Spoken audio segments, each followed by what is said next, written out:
እንደምናመሻችሁ ዛሬ አርብ ጃንዋሪ 23 2026 ነው። ወደ ኤቢ ፋይናንሻል የዜና ፕሮግራም እንኳን በሰላም መጣችሁ።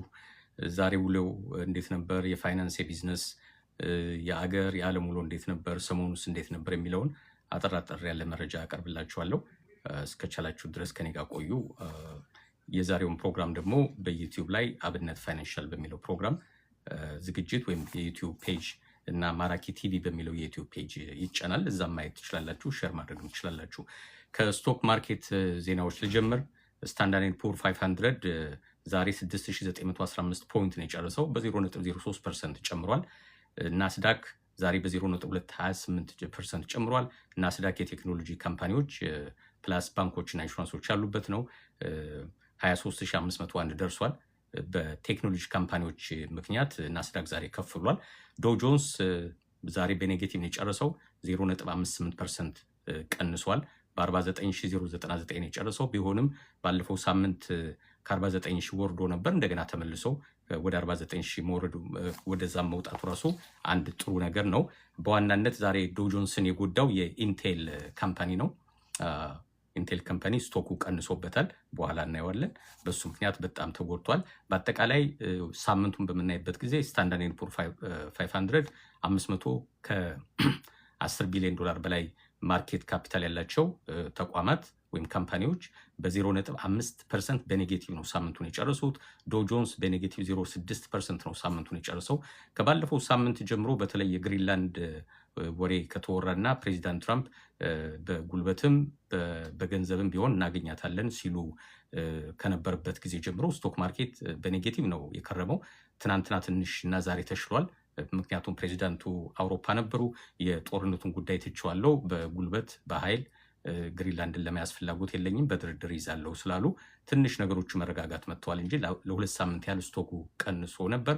በዚህ ሁሉ የተጠቀመው ሩሴል የሚባሉ ከ2 ቢሊዮን ዶላር በታች ካፒታል ያላቸው ካምፓኒዎች በተከታታይ ለ14 ቀናት ፖዚቲቭ ነበሩ። እነሱ ዛሬ ትንሽ ቅናሽ አሳይተዋል። ለዚህ ሁሉ ምክንያቱ እንግዲህ ሰው ፈርቷል።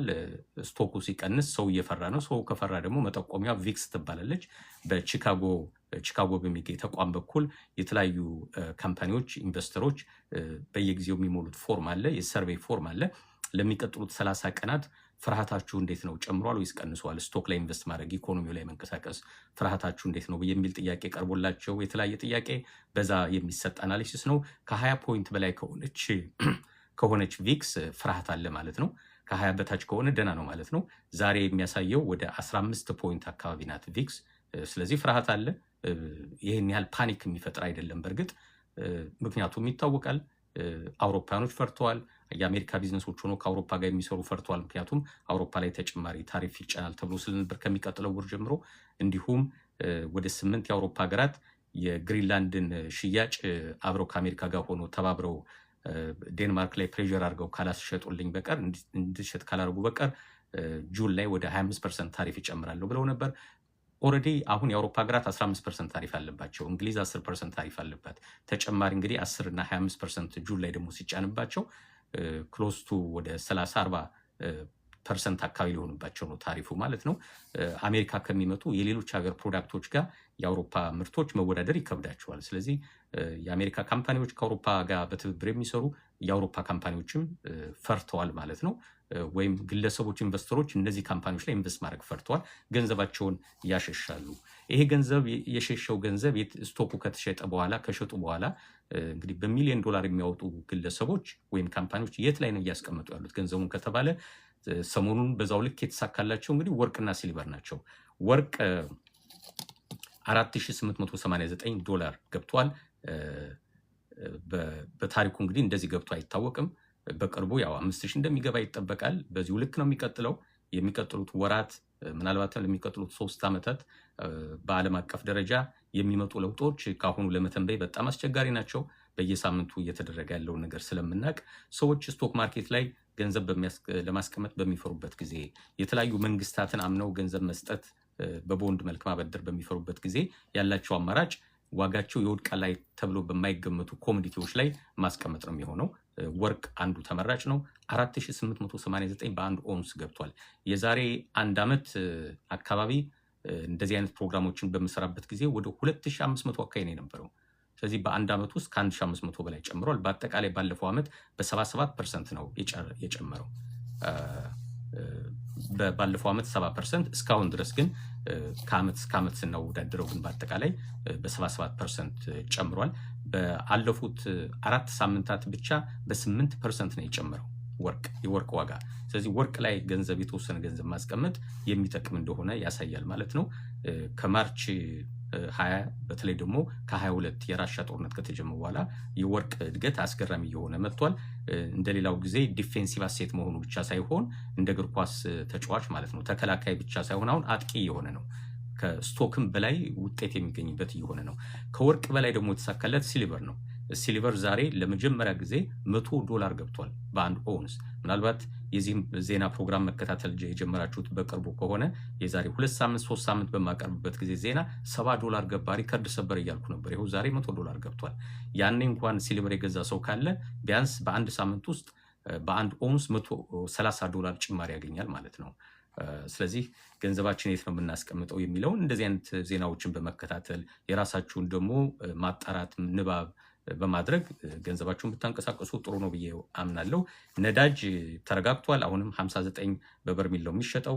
በአማካኝ 2026 አማካኙ $59 ነው። የብሬንት የሚባለው ወደ $62 በአንድ በርሜል ይገባል ተብሎ ይጠበቃል። በአጠቃላይ አሁን ካለው ዲማንድ ይልቅ ሳፕላዩ በዝቷል። በዛ መንገድ የተረጋጋ ነው። የነዳጅ ዋጋ ብዙም ጭማሪ የለው። ወደ ካምፓኒዎች ስንሄድ ዛሬ የተጎዳው ኢንቴል ነው። ኢንቴል ታዋቂ የሆነ የቺፕ አምራች ነው። ብዙዎቻችሁ ኮምፒውተራችሁን ወይም ላፕቶፓችሁ ላይ ብታዩት ኢንቴል የምትል ነገር ተለጥፋ ታያላችሁ። ኮምፒውተራችሁ ላይ ያለችው መረጃውን ፕሮሰስ የምታደርገው ቺፕ ወይም ሴሚኮንዳክተሩን የሚሰራው በዋናነት አንደኛው የአሜሪካዊ ኢንቴል ካምፓኒ ነው። ሁለተኛው ኤኤምዲ የሚባል። እነዚህ ካምፓኒዎች የዲዛይኑ ባለቤቶች ናቸው። ዋናውን ደግሞ ቺፕ የሚያመርተው ታይዋን ሴሚኮንዳክተር ማኑፋክቸሪንግ ካምፓኒ የሚባለው ነው። ባለፈው ሳምንት ይመስለኛል በዜና መልክ ስለዚህ ካምፓኒ አውርቻለሁ። በፍጥነት ያደገ ካምፓኒ ነው። ምክንያቱም የኢንቪዲያን ኢንቴል እና የሌሎችንም ቺፕ በፋብሪካ ደረጃ ዋናውን ቺፕ የሚያመርትላቸው የታይዋኑ ካምፓኒ ነው። የዲዛይኑ ባለቤቶች ግን ብዙዎቹ የአሜሪካ ተቋማት ናቸው። ኢንቴል የአሜሪካ ካምፓኒ ነው። የአሜሪካ መንግስት 10% ሼር ይዤ እገባለሁ ብሏል። ባልተለመደ መንገድ ያው በአሜሪካ የካፒታሊዝም ስርዓት ተከታይ ናት። በተለይ አሁን ያለው ስልጣን ላይ ያለው ፓርቲ ኮንሰርቫቲቭ ፓርቲ ነው፣ ያውም ቀኝ ዘመም ነው። ስለዚህ በፍጹም ቢዝነሶችን የመቆጣጠር ፍላጎት የለውም፣ የማስጨነቅ ፍላጎት የለውም። በባህሪው ኮንሰርቫቲቭ የሚባሉ ፓርቲዎች በቢዝነሶች ጣልቃ መግባት አይፈልጉም። የስሞል ጋቨርንመንት የሚባል አቋም ነው ያላቸው። መንግስት ማመቻቸት ብቻ ነው ያለበት ነው የሚለው። በሌላው አንግል ሊበራል የሚባሉ ፓርቲዎች ደግሞ ለህብረተሰቡ ጥቅም ሲባል ካምፓኒዎችን መቆጣጠር አለብን ብለው የሚያምኑ ናቸው ማለት ነው። ከዚህ አንጻር እንዴት በአሁኑ ሰዓት ስልጣን ላይ ያለው አሜሪካ መንግስት የካምፓኒ ስቶክ መግዛት ጀመረ ተብሎ እንደ ዜና ለውይይት ሲቀርብ የነበረ ጉዳይ ነው። ለሁሉም ፕሬዚዳንቱ 10% ሼር ይዤ እገባለሁ ብለዋል የኢንቴል ካምፓኒ ላይ እንደ አሜሪካ መንግስት። ይሄን ደግሞ የ10% ሼር ገንዘቡ የሚመጣው በ2023 አካባቢ በባይደን ጊዜ የጸደቀ በጀት ነበር። የአሜሪካን ቴክኖሎጂዎች ሳፖርት ለማድረግ በነፃ የሚሰጥ በቢሊዮን ዶላር ግራንት ለመስጠት ኮንግረስ አጽድቆት ነበር። አሁን መንግስት የሚለው ምንድነው? ያን የጸደቀውን ገንዘብ ዝም ብዬ በነፃ አልሰጣችሁም፣ ሼር ከሰጣችሁም ብቻ ነው ገንዘቡን ሰጣችሁ በሚል 10% ሼር አሜሪካ ተፈቅዶላታል። ባለፈውም ሳምንት የኢንቴል ሲኢኦ ዋይት ሃውስ ሄደው ለፕሬዚዳንቱ ያለውን የካምፓኒው እድገት ፕሮግረስ አሳይተው ፕሬዚዳንቱ በጣም አድንቀዋቸዋል።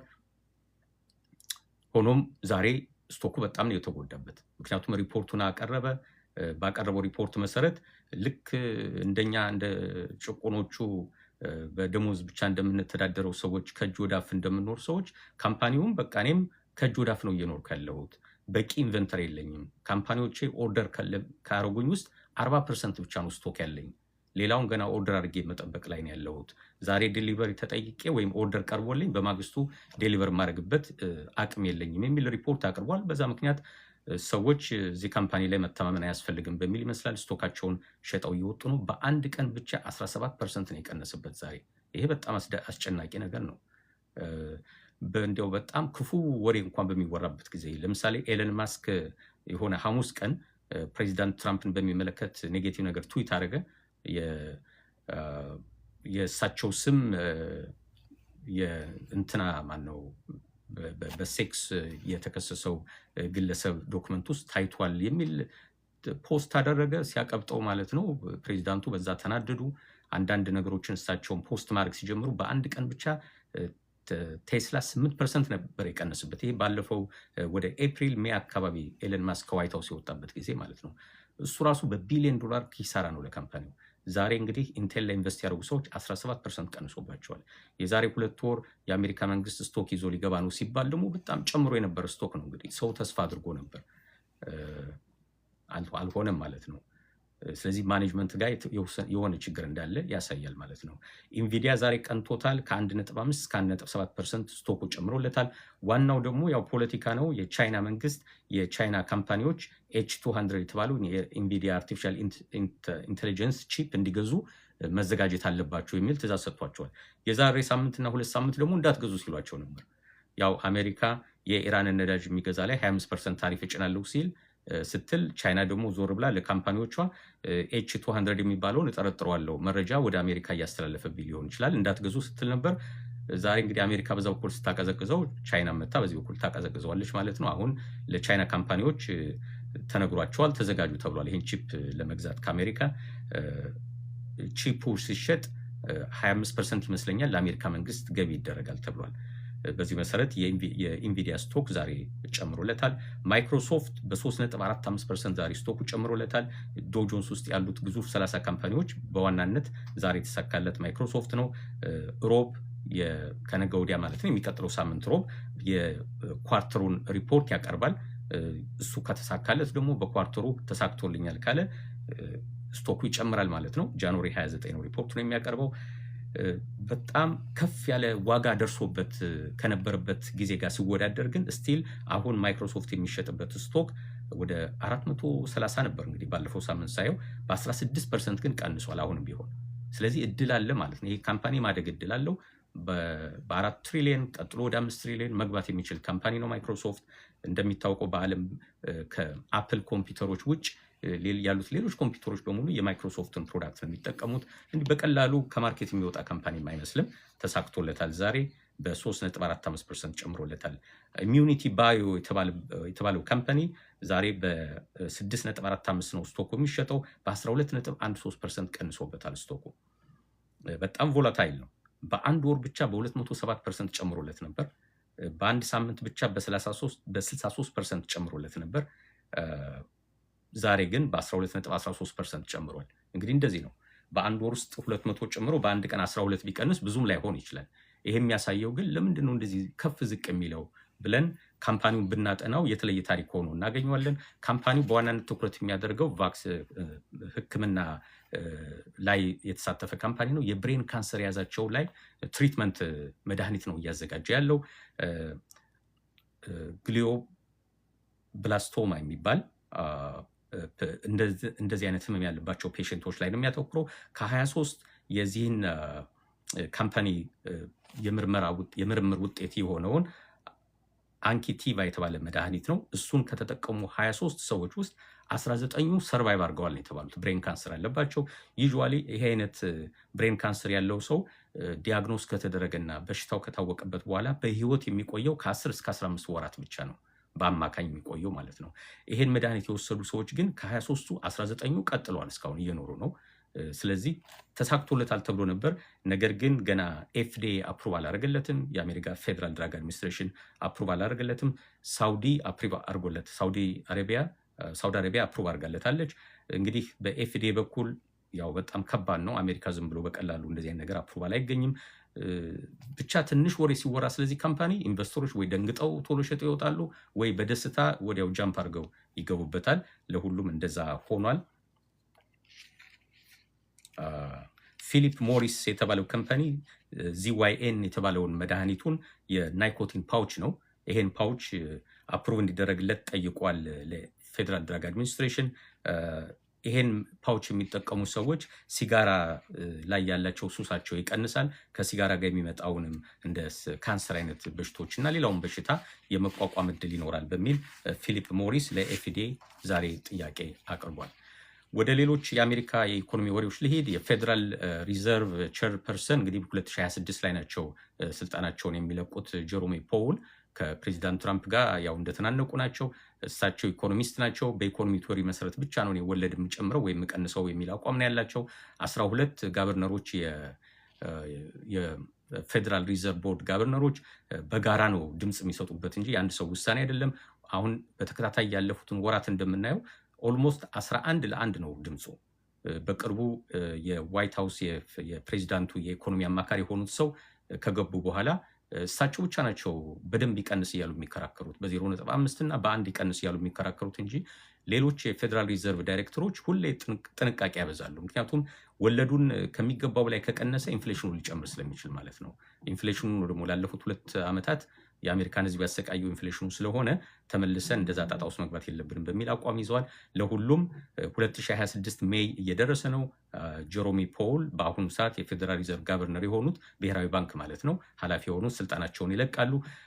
አዲስ ሰው ይሾማል። ማን ነው የሚሾመው የሚለው ከፍተኛ ነው በሰው በጉጉት የሚጠብቀው ነው። ምክንያቱም ለዋይት ሃውስ በጣም ቅርብ የሆነ ፕሬዚዳንቱ ያሉትን ብቻ እሺ እያለ የሚያስፈጽም ከሆነ ያሰጋል። የሚያሰጋው የቦንድ ማርኬቱ ክራሽ ሊያደርግ ይችላል ማለት ነው።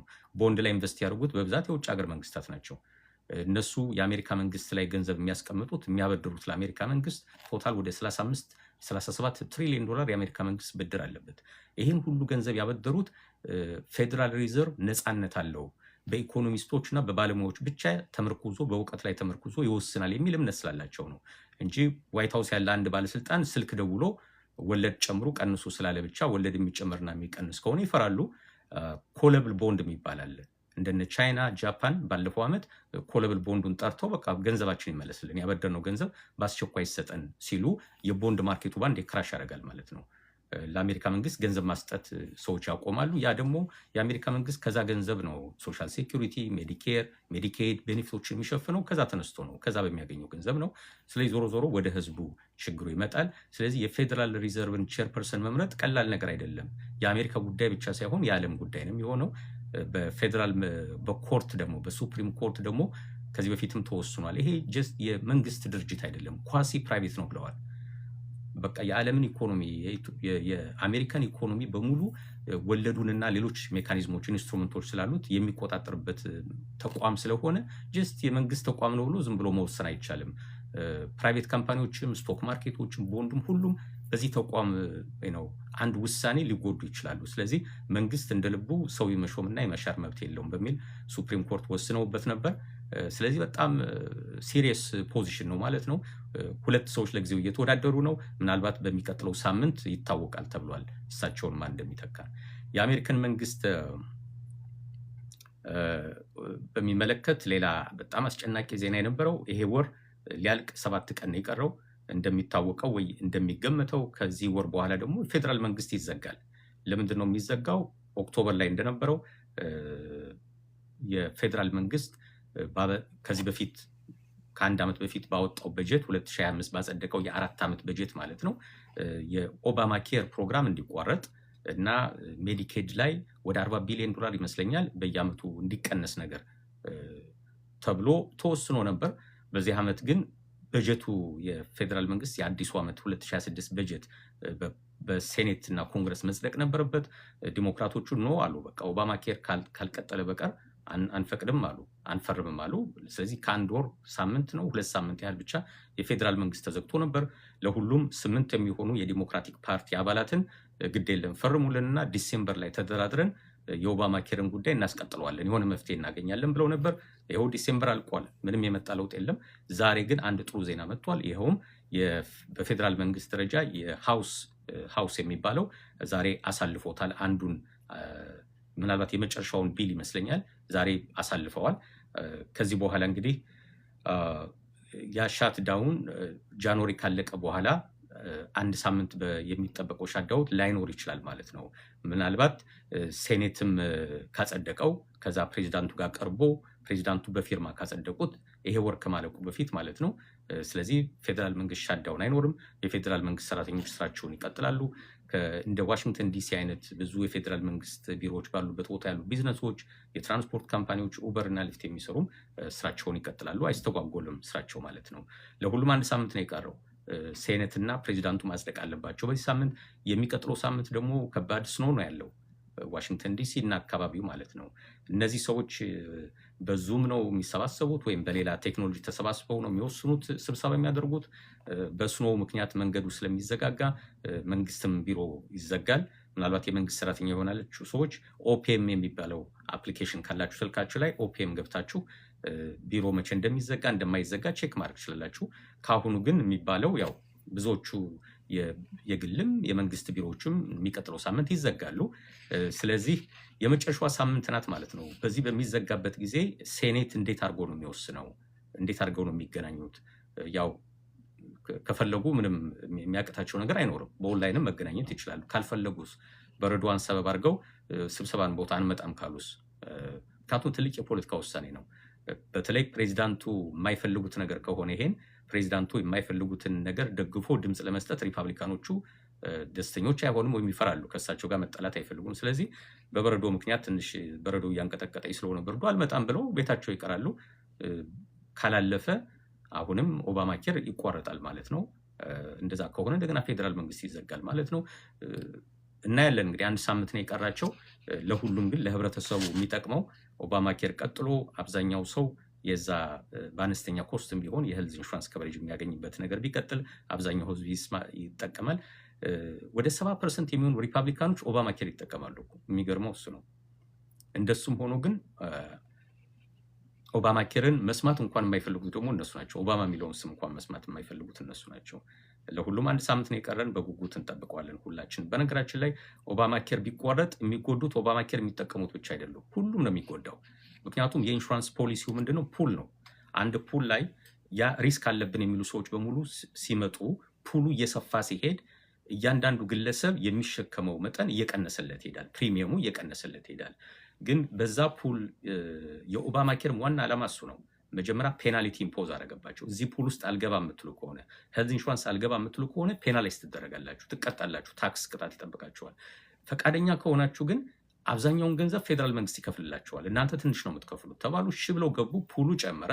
ፑሉ ሲጨምር እያንዳንዱ ፑሉ ውስጥ ያለው በየመስሪያ ቤቱም ተቀጥሮ የሚሰራ በግሉም ኢንሹራንስ ሄልዝ ኢንሹራንስ ያለው ፑሉ ስለሰፋ ብቻ ፕሪሚየሙ ይቀንስላቸዋል ማለት ነው።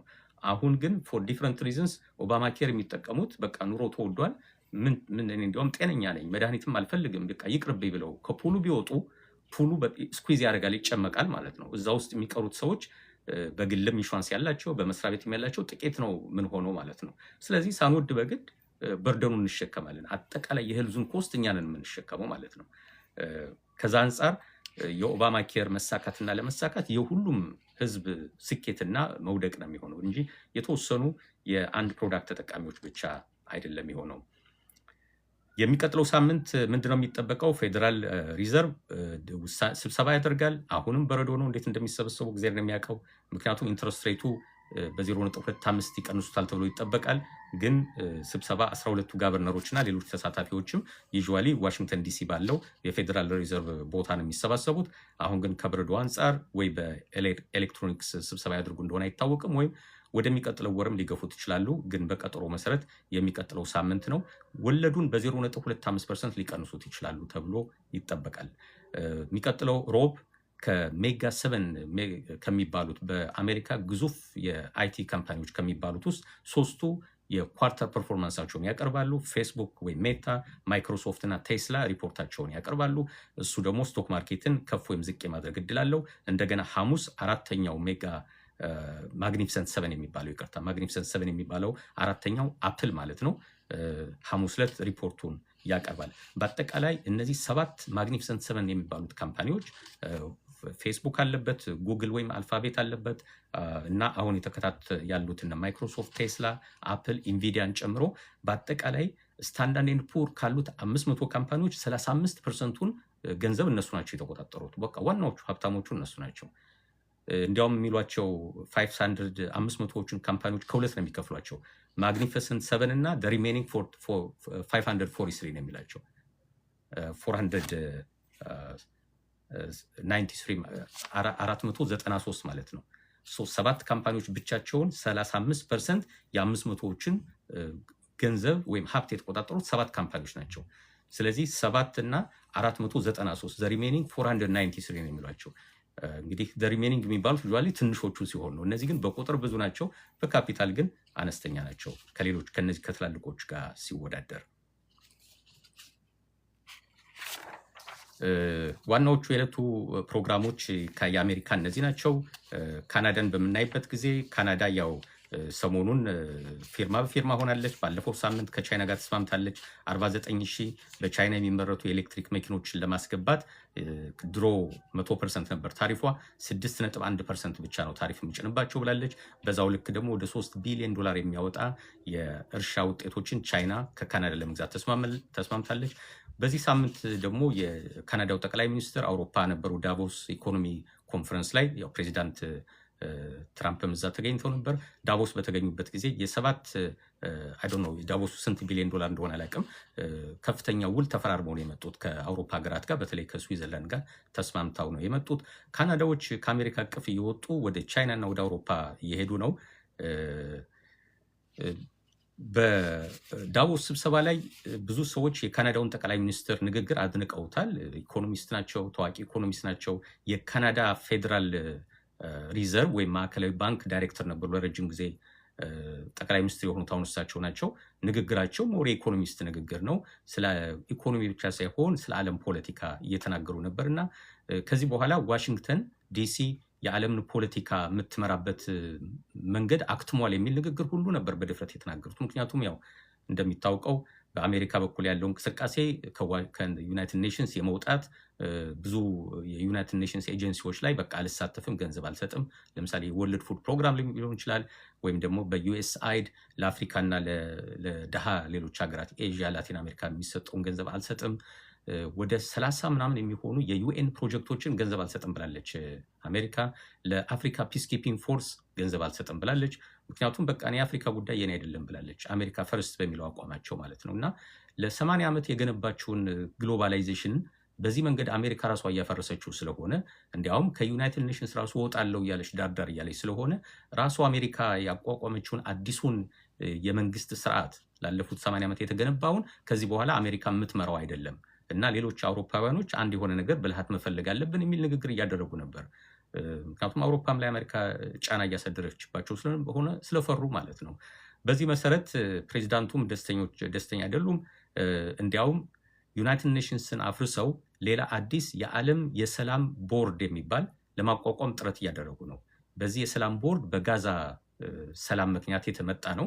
እስራኤል ስለፈረመች የጋዛውን እና ፍልስጤሞችም ስለተስማሙ ጋዛ ላይ ሰላም ለማስፈን በሚል የተመሰረተ ቦርድ ነው። ይሄ ቦርድ አሁን በጣም እየሰፋ ነው ያለው በፍጥነት። የተለያዩ ሀገራት መሪዎች እዚህ ቦርድ ውስጥ እንዲገቡ እየተጠየቁ ነው። የፈረንሳይ ፕሬዚዳንት ተጠይቀዋል። ለጊዜው አስብበታለሁ ነው መሰል ያሉት። የጣሊያኗ ጠቅላይ ሚኒስትር አልገባም ብለዋል። ከሀገሬ ኮንስቲትዩሽን ጋር ይጋጫል ብላለች። ቻይና ቀርቦላታል። የካናዳው ጠቅላይ ሚኒስትርም ቀርቦላቸው ነበር እና ይሄን ንግግር ተናግረው ዳቮስ ኮንፈረንስ ላይ ፕሬዚዳንቱን ስላናደዷቸው በቃ ግብዣውን ትቼዋለሁ፣ የዓለም ቦርድ ሰላም ቦርድ ላይ የካናዳው ጠቅላይ ሚኒስትር አይገቡም ብለዋል። እና እስቲ እንግዲህ ካናዳን የምናያለን። ምክንያቱም አሁን ያለው ፍጥጫ ግሪንላንድ ላይ ነው። ግሪንላንድን መግዛት ፈልጋለሁ የሚል አሜሪካ አቋም አላት። የሚቀጥለውና ሌላው አሳሳቢ ደግሞ የካናዳ ጉዳይ ነው። ጉዳዩ እንዴት ነው የሚጀመረው፣ እንዴት ነው የሚያልቀው እርግጠኛ አይደለሁም። ካናዳ ላይ የጦር ካምፕ አላት። ያን የጦር ካምፕ አንቀሳቅሳ ግሪንላንድ ላይ የጦር ካምፕ አላት። የጦር ካምፑን አንቀሳቅሳ እዛው ግሪንላንድን መቆጣጠር ትችላለች። አሁን እሱን ሀሳብ ትቻለው ብላለች አሜሪካ በጦር የመያዙን። ግን በቃ እስከ ጁን ድረስ ግሪንላንድን መግዛት ፈልጋለሁ፣ እንዲያውም ግሪንላንድ ከተገዛ ለግሪንላንድ ነዋሪዎች ለእያንዳንዱ እስከ $1 ሚሊዮን መሰለኝ እሰጣቸዋለሁ እና አሜሪካዊ ዜጋ ይሆናሉ አይነት የሚል ኦፈር ሁሉ ነው የቀረበላቸው። ካናዳንስ ምን አይነት ኦፈር ነው የምታቀርበው? ምክንያቱም ለካናዳ ጠቅላይ ሚኒስትር እንኳን ኮሚኒኬት ሲያደርጉ ጋቨርነር እያሉ ነው ኮሚኒኬት የሚያደርጓቸው። በቃ 51ኛው አሜሪካ ስቴት ናችሁ ነው የሚሏቸው። እሳቸው እንደ ሀገር ለማወቅም አይፈልጉም። እና የግሪንላንዱን በዚህ ከቋጩ በኋላ ደግሞ ወደ ካናዳ ሄደው ምንድን ነው የሚያደርጉት? ወይም እንዴት ነው የሚጀመረው ጉዳዩ ማለት ነው። ምናልባት ቦርደሩ እንደገና ይሰመርልኝ ሊሉ ይችላሉ። ምክንያቱም አንዴ እያሉ ነበር ምን አይነት ረጅም ማስመሪያ እንደተገኘ አይታወቅም። ቀጥ ያለ ቦርደር ነው፣ እንዴት ነው ቀጥሎ የሚሰመረው? እንደገና ይሰመር ሲሉ ነበር መስመሩ የካናዳ እና የአሜሪካ ቦርደር። ከዛ ጉዳዩን ከዛ ሊያስነሱት ይችላሉ። ዞሮ ዞሮ ደግሞ እንደገና ወደ ካናዳ ሲመጣ የአሜሪካም የካናዳም ኢኮኖሚ የሚጎዳበት ሁኔታ ይመጣል። ፍሎሪዳ ቱሪዝሟ ቀንሶባታል። ላስ ቬጋስ፣ ዴንቨር፣ ኔቫዳ፣ ላስ ቬጋስ የመዝናኛ ቦታዎች በዚህ ሳመር ጨር ብሎ ነበር። ብዙ ሰዎች ከካናዳ እየመጡ ስለሚዝናኑ ማለት ነው። ከካናዳ የሚመጡ ብዙ እቃዎች ታሪፍ ይጨመርባቸዋል። ካናዳም ደግሞ በዛ በኩል ወደ ሀገሯ የሚገቡ የአሜሪካ ፕሮዳክቶችን ታሪፍ ስለምትጨምር፣ በተለይ የአልኮል መጠጦችን ታሪፍ ስለሚጨምሩ የአሜሪካ ካምፓኒዎች ይጎዳሉ ማለት ነው። ለሁሉም የግሪንላንዱ በዚህ ሳምንት ቀዝቀዝ ብሏል። ባለፈው ሳምንት ሞቅ ሞቅ ብሎ ነበር። አሁን የሚቀጥለው አጀንዳ ማን ነው? ሜክሲኮ፣ ካናዳ ወይስ ሌላ ሀገር? እንግዲህ እንጠብቃለን። አውሮፓን በሚመለከት ከግሪንላንዱ ጋር በተገናኘ ትንሽ ቀዝቀዝ ብለዋል። 10% ታሪፍ ከዚህ ወር ከሚቀጥለው ወር ጀምሮ ይጫናል ተብለው ነበር። የአውሮፓ ሀገራትም ባዙቃ የሚባል ህግ አላቸው፣ አሰራር አላቸው። በቃ ለተኮሰብን እንተኩሳለን አይነት ነው የሚመስለው እና በጋራ ተባብረን እኛም እንበቀላለን ብለው ነበር። ለምሳሌ ቦይንግ አውሮፕላን አንገዛም እና አንዳንድ ውድ የሆኑ ወይም ታዋቂ የሆኑ የአሜሪካ ፕሮዳክቶችን በጋራ ሁሉም የአውሮፓ ሀገራት አንገዛም የሚል አቋም እየያዙ ነበር። ለሁሉም ፕሬዚዳንቱ ሰሞኑን ዳቮስ ሄደው ትቼዋለሁ ብለዋል። 10% ታሪፉንም ትቼዋለሁ፣ በተለያየ ኔጎሽዬሽን ግን ግሪንላንድን መያዝ አይቀርም እያሉ ነው እሳቸው። ለሁሉም አውሮፓውያኖችም እኛም ለጊዜው ያዛርገነዋል፣ የኛን ታሪፍ የኛን ባዙቃውን ይዘነዋል፣ አንተኩስም፣ ግን ሬዲ ነው ብለዋል። በቃ አሜሪካ ታሪፍ የምጭንብን ከሆነ አውሮፓም ታሪፍ ትጭናለች። ሁሌ በቃ እንደዚህ ነገር እየፈራን መቀጠል አንችልም የሚል የጋራ አቋም እስከመያዝ ይዘዋል። በሱ ብቻ አላቆሙም እኮ ግሪንላንድ ላይ ወታደሮቻቸውን ሁሉ እያስገቡ ነው። እንግሊዝ፣ ጀርመን፣ ፈረንሳይ፣ ዴንማርክ ራሷ ተጨማሪ ወታደሮቿን ግሪንላንድ ላይ ያስቀምጠዋል። ኮንቴክስት ምንድን ነው? ፕሪቴክስት ሆኖ የቀረበው የአሜሪካ ፍርሃት ቻይናና ራሻ በባህር በኩል ግሪንላንድን ከበዋታል፣ የባህር ሰርጓጅ መርከቧ እና ኤኒታይም ሊቆጣጠሩብኝ ይችላሉ።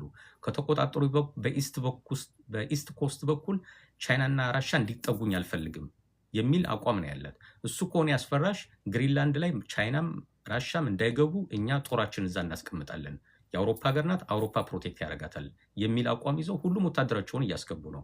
አሁን ጥያቄው አሜሪካ በጉልበት ይዛለሁ ቢሉ ግሪንላንድን እዛው ሚሊተሪ ቤዝ ስላላቸው 1-2 አውሮፕላን ተሸካሚ መርከብ ቢያስጠጉ አውሮፓኖች ፋይት ሊያደርጉ ነው ማለት ነው። ከአሜሪካ መንግስት ጋር ሊዋጉ ነው።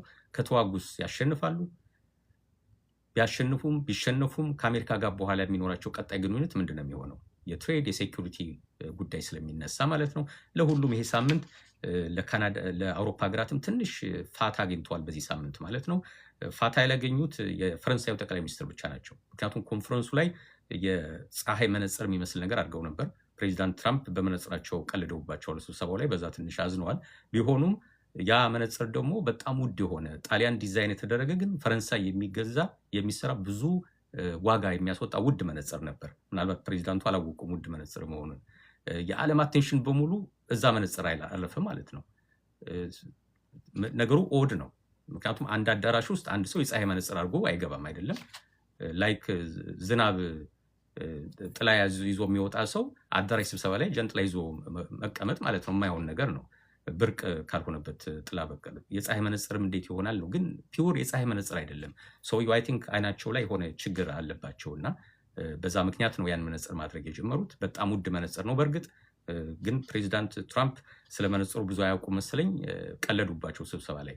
እንዴት እንደዚህ አይነት አዳራሽ ላይ የፀሐይ መነጽር ታደርጋለህ ነገር ማለት ነው፣ አሳቁባቸው። ያ መነጽር ግን ተሸጦ አለቀ። ጣሊያን ነው ዲዛይን የተደረገው፣ ፈረንሳይ ነው የሚመረተው። ህብረተሰቡ ያላሰበውን አቴንሽን እሳቸው መነጽር ላይ ያደረገ። ደግሞ በጣም ያምራል መነጽሩ፣ ሲያዩት ውድ ነው፣ ያምራል፣ ብራንድ ነው። የፈረንሳይ ብራንድ ያለው የጣሊያን ሎጎ ብራንድ ያለው ነው። ተሻምቶ ሰዎች ገዙት ማለት ነው። የዛሬ 3 ሳምንት ይመስለኛል 4 ሳምንት የቬኔዙዌላው ፕሬዚዳንት ታስረው የአሜሪካ ደህንነቶች እና ስፔሻል ኮማንዶ ቤተመንግስት ድረስ አስሮ ሲያመጣቸው ከአውሮፕላን ሲወርዱ አንድ የናይክ ቱታ ነበር ያደረጉት። ግሬ ከለር ያለው የናይክ ቱታ ነበር ያደረጉት። $260 አካባቢ ነው የሚሸጠው ያ ቱታ እና ፕሬዚዳንቱ በፒክቸሩን ፖስት አደረጉት። በቁጥጥር ስር አውለነዋል፣ ለቬኔዙዌላ ህዝብ ጥቅም ሲባል ፕሬዚዳንት ማክሮን በቁጥጥር ስር አውለናቸዋል ምናምን የሚል ከነ ፒክቸራቸው ፖስት አደረጉት። ያ ቱታ ተሸጦ አለቀ በሰዓታት ውስጥ $200 ምናምን የሚያወጣና እግረ መንገዱን ፕሮሞሽን የሆነው ማለት ነው። የዛ የመነጽር ካምፓኒ ሰሞኑን ተጠቅሟል በጣም። ወደ ቻይና ሲሄድ ቻይና እድገቷ በ2025 ከ5 እስከ 6% ነበር ያደገችው፣ ያው የአሜሪካ ታሪፍ ተጭኖባት። ነገር ግን በ2026 ከ4.5 እስከ 4.6 ብቻ ነው የምታድገው ተብሎ ይጠበቃል። ዋናው ምክንያት ደግሞ ፕሮፐርቲ ማርኬቷ በጣም ተጎድቶባታል። ብዙ ቤቶች የተሰሩ ያሉ ፎቆች ግን ሰው አልገባባቸውም። ሁለተኛ የአገር ውስጥ ፍላጎት ወይም ዶሜስቲክ ዲማንድ የሚባሉ ስቲል አነስተኛ ነው ተብሏል። ብዙዎቹ የሚመረቱት ምርቶች ወደ ውጭ ነው የሚላኩት። አንዳንዴ በቃ ተስፋ የቆረጡ ሁሉ ነው የሚመስለው። ቲክቶክም ላይ ማስታወቂያ ሲሰሩ የቻይና ሰዎች አይታችሁ ከሆነ በቦንዳ መልክ የታሸገ ልብስ አንዴ እንዲያውም ኢትዮጵያ የሚል የተጻፈበት ወደ ኢትዮጵያ ሊላክ የታሰበ ጃኬት እያወጡ ያሳዩ ነበር $1 እያሉ፣ ጂንስ እያወጡ ያሳዩ ነበር $1 እያሉ ማለት ነው ወደ ኢትዮጵያ የሚላከው። አንድ የኢትዮጵያ ነጋዴ $1 ገዝቶ እዛ ሄዶ ስንት ነው የሚሸጠው ነው? $1 ማለት በኢትዮጵያ እንግዲህ 200 ብር አድርጋችሁ አስቡት በብላክ ማርኬት። ኢትዮጵያ ሲሸጥ ያ ጃኬት ግን 5000 ምናምን አድርገው ነው የሚሸጡት። ትርፋቸውን አስቡት እንግዲህ። ኢንፋክት ትራንስፖርቴሽን ታክስ ምናምን እንደተጠበቀ ሆኖ ማለት ነው። ለሁሉም በዚህ ምክንያት ዶሜስቲክ ማርኬቱ አሁንም ስለቀነሰባት የምታመርተውን ምርት አሜሪካ ላይ መጣ ዳምፕ ማድረግ እንደ ድሮ አችልም። ታሪፍ ስላለው 50% ነው ታሪፉ። ስለዚህ ትጎዳለች የሚቀጥለው ዓመት የሚል ሪፖርት ወጥቷል። ህንድ በፍጥነት እያደገች ነው ያለችው። 6.6% በ2026 ታድጋለች ተብሎ ይጠበቃል። ኢኮኖሚዋ ጠንካራ ነው። የህንድ ደግሞ አሁን ትልቁ ስኬት የተማሩ ባለሙያዎቿ ወደ አሜሪካ የሚሸሹበት መንገድ ቀረ። ከ50,000 በላይ ታዋቂ ወይም ደግሞ ተማሩ የሚባሉ ማስተርስ ፒኤችዲ ያላቸው በተለያየ ዘርፍ በተለይ በአይቲ ዘርፍ በየዓመቱ ወደ አሜሪካ ይመጡ ነበር። አሁን አሜሪካ እንደዛ አይነት የኤች1 ቪዛ ለመስጠት $100,000 እነዚህ ሰዎች መክፈል አለባቸው ተባሉ። ወይም ቀጣሪያቸው መስሪያ ቤት ለምሳሌ ጉግል ሊሆን ይችላል። ጉግል የሚያመጣቸው ከሆነ በአንድ ሰው $100,000 መክፈል አለበት ተባለ። ስለዚህ መክፈል በጣም አስጨናቂ ነው። ጉግል እነሱን ከዛ ከሚያስመጣ እዚሁ አሜሪካውያን የስራ እድል ቢሰጣቸው ነው የሚሻለው። የመንግስትን ፍላጎት ይሄ ነው። አሜሪካ ውስጥ ተምረው ስራ ያጡ የአይቲ ባለሙያዎች በብዛት እያሉ እናንተ ከህንድ ለምንድን ነው በቺፕ ሌበር የምታመጡት ነው ፖይንቱ፣ አርጊውመንቱ ማለት ነው። ኢኮኖሚካሊ ደግሞ ኢት ሜክስ ሴንስ አይደለም። እዚህ ያሉ አሜሪካውያን ታክስ የሚከፍሉ ነዋሪዎች አሜሪካ ዜጋ የሆኑ ወይም በስደት መጥተው እዚህ በግሪን ካርድ ዋቴቨር የሚኖሩ የተማሩ ግን ስራ በቀላሉ የማያገኙ በጣም ብዙ ሰዎች አሉ። በተለይ አሁን ከአይቲ የተሰናበተ ሰው በ3 ወር በ6 ወር ስራ ፈልጎ ማግኘት በጣም ይከብደዋል። ማርኬቱን ደግሞ አንዱ ያጨናንቁት ህንዶቹ ናቸው። በቀጥታ ብቻ ሳይሆን በተዘዋዋሪ ማለት ነው። ከህንድ ጋር ሄዳችሁ ወይም ሰው ሄዶ ተወዳድሮ መግባት ስራ ማግኘት አስቸጋሪ ነው። አንድም በእውቀት ይበልጣሉ ብዙዎችን፣ ሁለትም ኢንተርቪው የሚያደርጉት ራሶቹ ህንዶች ናቸው እርስ በራሳቸው ማለት ነው። ስለዚህ በዚህ በኩል አንድ ህንዳዊ መጥቶለት በዚህ በኩል ሌላ አበሻ ቢመጣ ኦብቪየስሊ ህንዱን ነው የሚቀጥረው ማለት ነው። እና ለራሳቸው ወገን ነው ፕራዮሪቲ የሚሰጡት። ስለዚህ የአይቲውን ቢዝነስ ተቆጣጥረውታል። ትራክ ቢዝነስን ተቆጣጥረውታል። ትራክ ትራንስፖርቴሽን ላይ በስፋት አሉበት። ባለፈው ፍሎሪዳ ላይ አንድ የህንዳዊ ትራክ ድራይቨር ሰው ገጭቶ ገሎ በዛ ምክንያት ትንሽ ጣጣ ውስጥ ገብተው ነበር። ለሁሉም ትራኩን እነሱ ናቸው የተቆጣጠሩት። ሲፈልጉ ሬቱን ይቀንሱታል። በአንድ ማይል 2 ብር ከ50 3 ብር እያለ መጨመር የሚገባውን እነሱ ሲፈልጉ ይጥሉታል ማለት ነው። ዋጋውን ያራክሱትና ሰዎች ተስፋ ቆርጠው ከትራክ እንዲወጣ ይደረጋል። ለሁሉም ህንድ በከፍተኛ ሁኔታ እያደገች ነው። እንደ ሀገር 6.6% በ2026 ታድጋለች ተብሎ ይጠበቃል። ወደ አሜሪካ እንዳይገቡ የተከለከሉ ህንዳውያን አሁን ያላቸው ምርጫ ምንድነው? እዛው ህንድ ሆነው እንደ ኤአይ አይነት ካምፓኒዎችን እየከፈቱ በቃ የራሳቸውን ቢዝነስ መክፈት ነው ያላቸው አማራጭ። በዚህ መሰረት አይ ቲንክ ዛሬም ብሉምበርግ ሰፊ ውይይት ነበር። የህንድ መንግስት አዳዲስ ፕሮግራሞችን እያስተዋወቀ ነው። ህንዳውያን እዛው ሆኖ ካምፓኒ ከከፈቱ የተለያየ ቤኔፊት የሚያገኙበትን እና ሁሉም ሀገራት ከዛ ላይ ስል መውሰድ ያለብን ይመስለኛል። ከኢትዮጵያ ተሰደን የመጣን ሰዎች እንደምናውቀው ከኤሌመንታሪ ጀምሮ እስከ ዩኒቨርሲቲ ድረስ በነፃ ነው የተማርነው። ምናልባት አዲሱ ጄኔሬሽን አዲሱ የትምህርት ፖሊሲ ከመጣ በኋላ ለፈርስት ዲግሪ ይከፈላል፣ ለማስተርስም ይከፈላል። ብዙዎቻችን ግን ፈርስት ዲግሪም በነፃ ነው የተማርነው። በእኛ እድሜ ያለ ሰው ማስተርስም በነፃ ነበር ትምህርቱ መንግስት ዩኒቨርሲቲዎች ላይ ከሆነ። እንደዚህ መንግስት 12 ዓመት ፕላስ 4 ዓመት ፕላስ 2 ዓመት በነፃ ያስተማረውን ሰው በተለያየ ፕሬዠር ገፍቶ ከሀገር ካስወጣው በኋላ ያ ሰው የት ነው የሚመጣው? አውሮፓ፣ ካናዳ፣ አሜሪካ ነው የሚመጣው። እነዚህ ሀገራት ደግሞ እጃቸውን ዘርግተው ምንም ኢንቨስት ያላደረጉበትን ሰው ይቀበሉታል ማለት ነው በነፃ። ከፍተኛ ቤኔፊት ነው። የሚያገኙት። የብሬን ድሬኔጅ ይባላል። እውቀት ነው የሚስቡት ካላደጉ ሀገራት ማለት ነው። ህንድ ይህን አወቀች። እንግዲህ እውቀቷ እየተወሰደባት ነበር። በእርግጥ ህንዳውያን ስማርት ናቸው። አሜሪካ ቢኖሩም ዝም ብለው ኮተት ምናምን መግዛት አይወዱም። ቢገዙም ተመልሶ ወዲያ ያስመልሱታል። ወደ ሀገራቸው ነው ገንዘብ የሚልኩት እነሱ። በዛ ምክንያት ሬሜተንሳቸው በጣም ብዙ ነው ህንዳውያን የሚልኩት።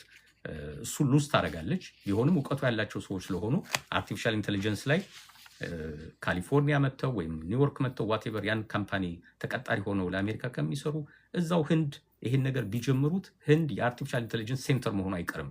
የአይቲ ሴንተር መሆኑ አይቀርም በአጭር ጊዜ ውስጥ ማለት ነው። ዋናው የእውቀት ጉዳይ ስለሆነ ማለት ነው። ስለዚህ በዛ መሰረት ህንድ ይሳካለታል ተብሏል። ገና አዲሱ ዓመት እንግዲህ በዚህ መንገድ ነው እየተጠበቀች ያለችው። በተለይ ወጣት የተማሩ ዜጎቿ እንደሚጠቀሙ ተስፋ ይደረጋል። አፍሪካ በምናይበት ጊዜ የጥሬ ዕቃ እቃዎች በሚገባው ዋጋቸው እየጨመረ አይደለም። ነዳጅም እንደሚታየው እየቀነሰ ነው። 59 58 ነው በበርሜል እየተሸጠ ያለው። እንደው ግፋቢል 62 63 አካባቢ ነው የሚሸጠው። 70 እና 80 ዶላር ከገባ ቆየ። በቃ አመት አለፈው።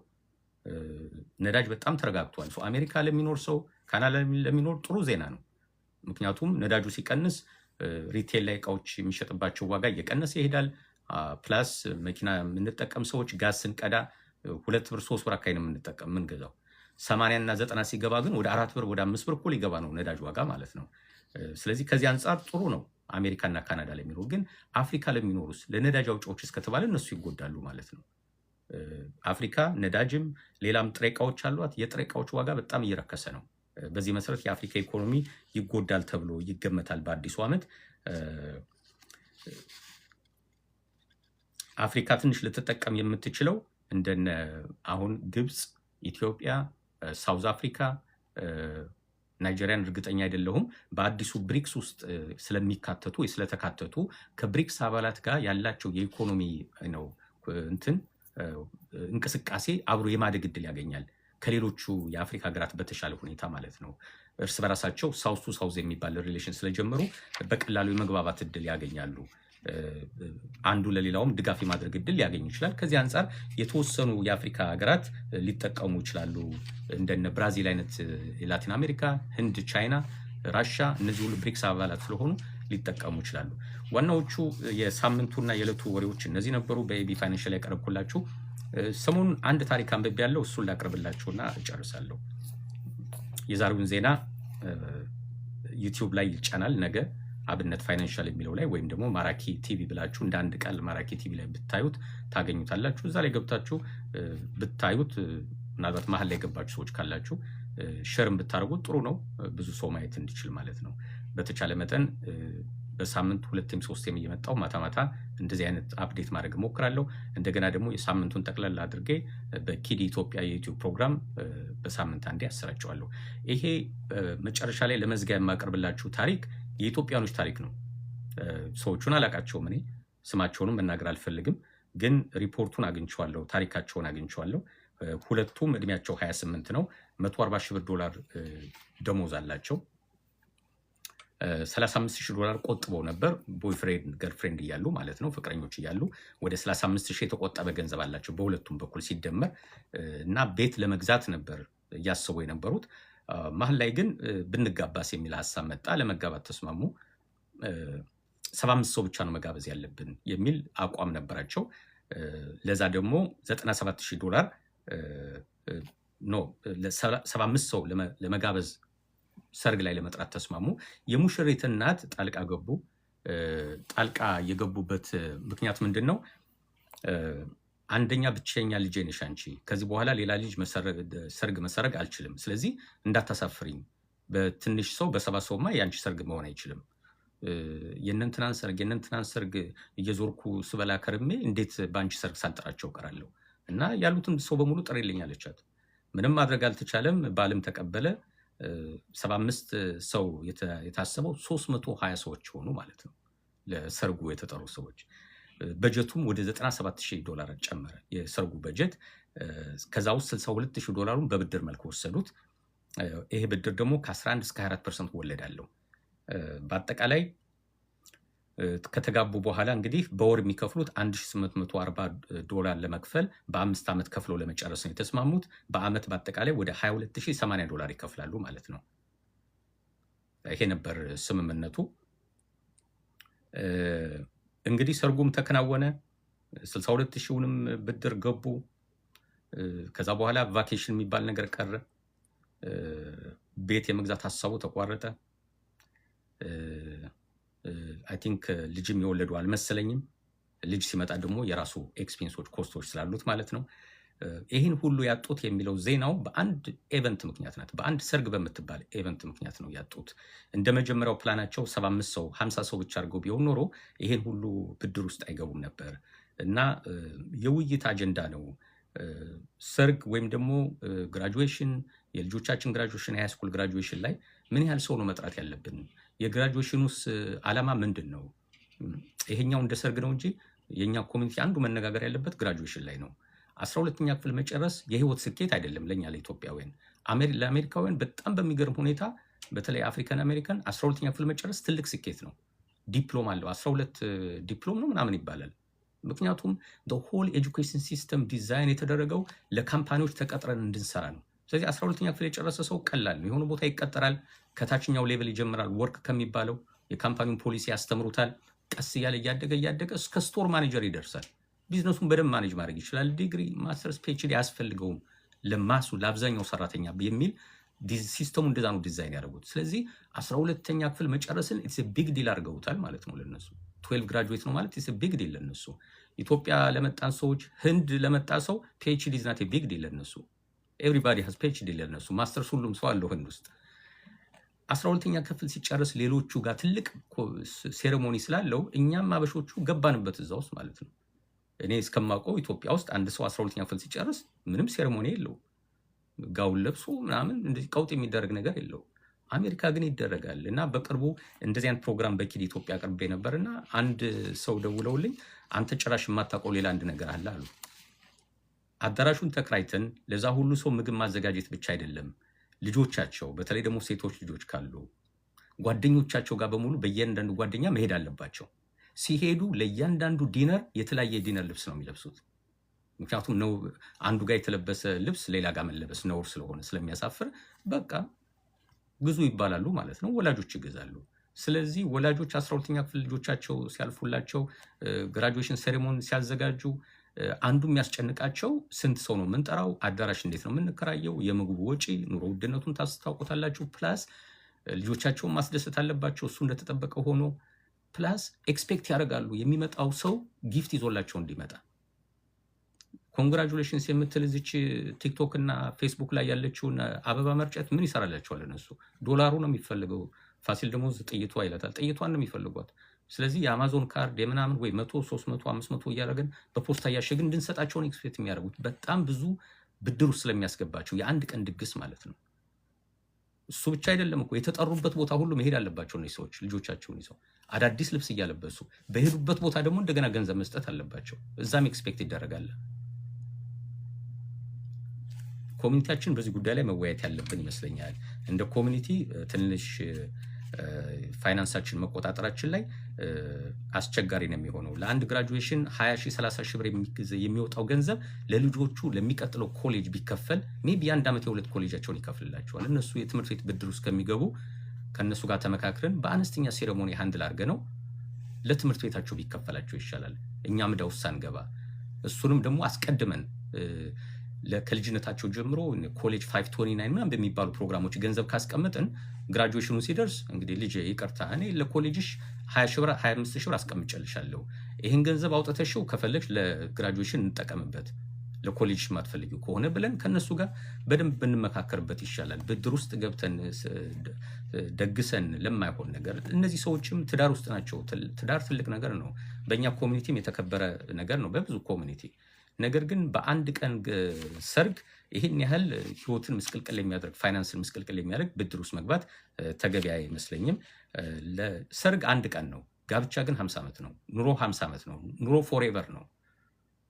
ስለዚህ በአንድ ቀን ሰርግ ይሄን ያህል የረጅሙ ጋብቻ መሰቃየት መጎዳት የለበትም። ቤተሰቦቻችንን ፕሬዠር ያደርጋሉ፣ በተለይ ወላጆች ፕሬዠር ያደርጋሉ። ግን ወላጆች የሚፈልጉት ልጆቻቸው ታይታ ነው የሚባል ለታይታ ተብሎ የሆነ ነገር ብቻ ተበድረውም ቢሆን ሴሬሞኒ እንዲያደርጉ ነው የሚፈልጉት ወይስ የልጆቻቸው የፋይናንስ ደህንነት ነው የሚያስጨንቃቸው?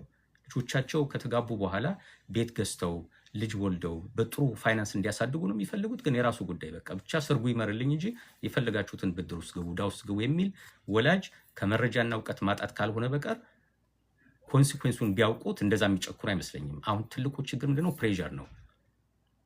እናቶች በተለይ ሴቶች ልጆቻቸው ላይ እንዳታሳፍሪኝ፣ ትንሽ ሰው ጠርተሽ እንዳታዋርድኝ ብለው ፕሬዠር ካደረጉባቸው ልጆች እናታቸውን ለማስደሰት ሲሉ አማራጭ አላቸው። ሙሽራውን ሄዶ ደግሞ እባክህ እናቴ እንደዚህ ብላለች ካለ አማራጭ የለውም፣ እሱ እሺ ይላል። ግን ያው ተያይዘው ብድር ውስጥ ይገባሉ ማለት ነው። ስለዚህ ሰርግ የሚያምረው ቅልጥ ያለ ስለሆነ ወይም ስላልሆነ አይደለም፣ በተጠናከረ የፋይናንስ መሰረት ላይ የተመረኮዘ በመከባበር በመፈቃቀር አንዱ ሌላውን ኮንትሮል በማድረግ ምናምን ሳይሆን ከፍቅሩና ከክብሩ ጎን ደግሞ ፋይናንሱ የተስማማ ሲሆን ነው። 40% ትዳር የሚፈርሰው በፋይናንስ ምክንያት ስለሆነ ማለት ነው። ከሱ ለመጠንቀቅ መጀመሪያውን ዕዳ ውስጥ አለመግባት ነው የሚሻለው። የዛሬው አንድ ለመንገድ የመጨረሻው ፕሮግራሜ ልክ ኪዲ ላይ እንደማቀርባት ኪዲ ኢትዮጵያ ላይ አንድ ለመንገድ ፕሮግራም ነው የመሰለችው ለሁሉም። ዛሬ ያነበብኩት ዜና ነው፣ የኢትዮጵያኖች ዜና ነው። ስማቸውን ጠቅሷል፣ ስማቸውን አላቀረብኩም። እንደዚህ አይነት ኬዝ አጋጥሟል የሚል ዜና ስለሰማሁ ነው። ለሁሉም መልእክቱ እንደደረሰ ተስፋ አድርጋለሁ። ከኔ ጋር ስላመሻችሁ አመሰግናለሁ። ኤቢ ፋይናንሻል ዩቲዩብ ወይም አብነት ፋይናንሻል ላይ ነው እዛ የሚለው፣ እዛ ላይ ነገ ይጫናል። ሳብስክራይብ ብታደርጉትና ሼር ብታደርጉት ጥሩ ነው ብዬ አምናለሁ። ከኔ ጋር ስላመሻችሁ አመሰግናለሁ። የሚቀጥለው ሳምንት የበረዶ ሳምንት ነው። ባላችሁበት ስቴት ራሳችሁን ጠብቁ። ኤሌክትሪክ ፓወር ቻርጅ የሚደረግበትን ነገር ከአሁኑ ብትገዙ ጥሩ ነው። አንድ ቀን የቀረን ነገ ቅዳሜ ይመስለኛል። በተለይ በዚህ በኢስት ኮስት ከእሁድ በኋላ ስኖ ይመጣል። ለሳምንት ያህል ሁሉ ነገር ሊዘጋጋ ይችላል። ከፍተኛ ንፋስም ሊኖር ይችላል ተብሎ ይጠበቃል። ኤሌክትሪክ ከጠፋ አትሊስት ስልካችን ቻርጅ የምናደርግባቸው ነገሮች ያስፈልጉናል። እሱም መያዝ አለብን። ሁለተኛ ያው አብዛኛው ሰው እንደሚያደርገው ለሳምንት ለልጆች ምናምን የሚሆን ምግብ ነገር፣ ውሃ ነገር ማስቀመጥ ያስፈልጋል። ሌላ ጊዜ እኔ አሁን ኖርማሊ ውሃ አልገዛም፣ እንደው ለልጅ ካልሆነ በቀር ለራሴ ውሃ አልገዛም። ማጣሪያ ነው ያለችኝ። ግን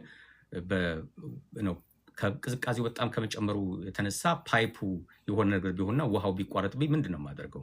ስለዚህ ትንሽ ውሃ መግዛት አለብኝ ማለት ነው። እንደሱ ዝግጅት ያስፈልጋል። ግን ሌላ ደግሞ እስቲ የሚቀጥለው ሳምንትም ምን አደረሳችሁ ብዬ ለመጠየቅ ያህል ነው። በሚቀጥለው ሳምንት ስራ የሚዘጋ ከሆነ ቤታችን ነው የምንውለው ቀኑን ሙሉ በበረዶ ምክንያት።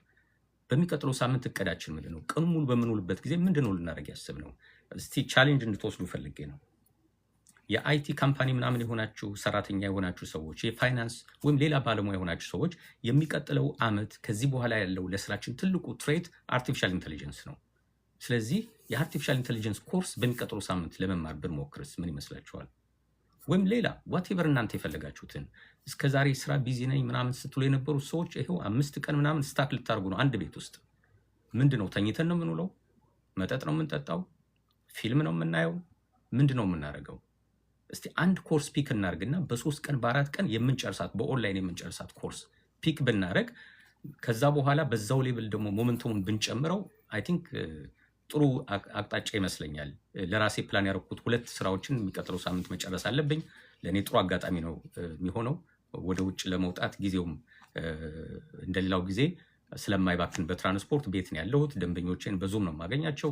ስራዬን እቀጥላለሁ። ግን እንደ ሚን ታይም ደግሞ 2 የምጨርሳቸው ነገሮች አሉ በሚቀጥለው ሳምንት። ከጨረስኳቸው መጥቼ ሪፖርት አደርጋለሁ። ካልጨረስኳቸው ዛሬ የተናገርኩትን እንዳልሰማችሁኝ ተስፋ አድርጌ ዘምላለሁ ማለት ነው።